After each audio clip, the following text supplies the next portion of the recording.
ఎడారిలో సెలయేర్లు. జనవరి 19. వారు విసుకక నిత్యము ప్రార్థన చేయుచుండవలెను. లూకా 18:1. చీమ దగ్గరికి వెళ్ళండి. తామర్లేన్ ఒక సంఘటనను తన స్నేహితులకి ఎప్పుడూ చెబుతుండేవాడు. ఒకసారి నేను శత్రువు తరుముతుంటే పారిపోతూ ఒక పాడుబడిన భవనంలో తలదాచుకున్నాను. అక్కడ కూర్చుని చాలా గంటలు గడిపాను. నా నికృష్ట స్థితిని గురించి అతిగా ఆలోచించి మనసు పాడు చేసుకోకుండా ఉండాలని అక్కడ పాగుతున్న ఒక చీమను గమనిస్తూ కూర్చున్నాను. అది తనకంటే పెద్దదిగా ఉన్న ఒక గోధుమ గింజను మోసుకుంటూ ఒక గోడ ఎక్కుతున్నది. గమ్యం చేరటానికి అది ఎన్నిసార్లు ప్రయత్నం చేసిందో లెక్కబెట్టాను. ఆ గింజ 69 సార్లు పడిపోయింది. అయినా చీమ తన ప్రయత్నాన్ని మానలేదు. 70వసారి ఆ గింజతో సహా గోడను ఎక్కగలిగింది ఆ చీమ. ఆ క్షణంలో ఆ దృశ్యం నాకు ధైర్యాన్నిచ్చింది.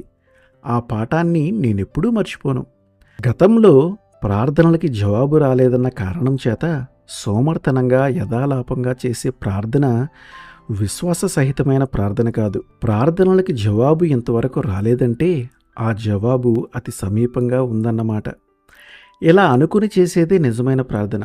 మొదటి నుండి చివరిదాకా మనం యేసు ప్రభు ఉదాహరణలను పాఠాలుగా తీసుకోవాలి.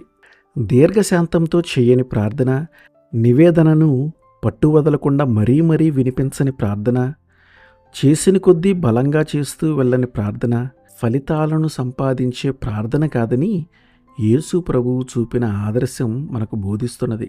సంగీత విద్వాంసుడు రూబెన్ స్టీవ్ ఒకసారి అన్నాడు, సంగీత సాధనను నేను ఒకరోజు నిర్లక్ష్యం చేస్తే ఆ లోపం నాకు తెలిసిపోతుంది. 2 రోజులు నిర్లక్ష్యం చేస్తే నా స్నేహితులకు తెలిసిపోతుంది. 3 రోజులు నిర్లక్ష్యం చేస్తే నా కచేరీకి హాజరైన వాళ్ళకి తెలిసిపోతుంది. ఇది చాలా పాత సిద్ధాంతమే. సాధన మనిషికి నైపుణ్యాన్ని సంపాదించి పెడుతుంది.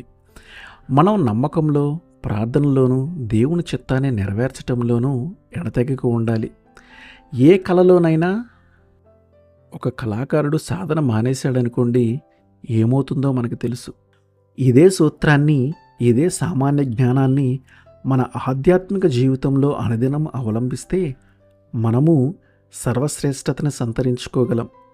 డేవిడ్ లివింగ్స్టన్ ఆశయం ఇది. నా గమ్యాన్ని చేరేదాకా, అనుకున్న దాన్ని సాధించేదాకా ఆగిపోకూడదని నా దృఢ నిర్ణయం.